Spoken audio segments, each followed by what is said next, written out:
Simple. భార్యాభర్తల గురించి మాట్లాడుతూ ఒకటే, ఒక వ్యక్తి ఇంకోళ్ళు ప్రేమిస్తున్నారా లేదా అనేది సింపుల్గా చెప్పేయచ్చంట.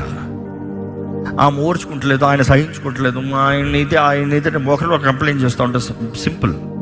వారి మధ్య ప్రేమ ఉందా లేదని తెలిసిపోతుంది. సింపుల్. ఎందుకంటే ప్రేమించినప్పుడు ప్రేమ అన్నిటిని ఓర్చుకుంటుంది, ప్రేమ అన్నిటిని సహిస్తుంది, ప్రేమ నమ్ముతుందంట.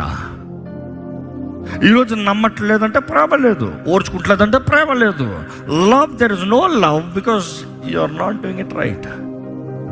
అందుకని దేవుని ప్రేమ, ఇందాక ఇచ్చిన ఇల్లుస్ట్రేషన్ జ్ఞాపకం చేసుకోవాలి. నీకు ఆయన ఇవ్వలేడు, ఆయన ఇంకో చోట నుండి తెచ్చుకోవాలి. మిగతా వాళ్ళు వచ్చి దాహం వేస్తున్నారు అనొచ్చేమో, కానీ ఆయనకి ఎక్కడి నుండి రావాలి? దేవుని దగ్గర నుండి తన ఆత్మ మూలంగా మనకు రావాలి. అక్కడే పరిశుద్ధాత్మ ద్వారంగా ఫలించే ఆత్మఫలం అది. అందుకని ఆత్మ ద్వారంగా మనం ఫలిస్తాము. పరిశుద్ధాత్మ సహాయం కావాలి మనకు అక్కడ.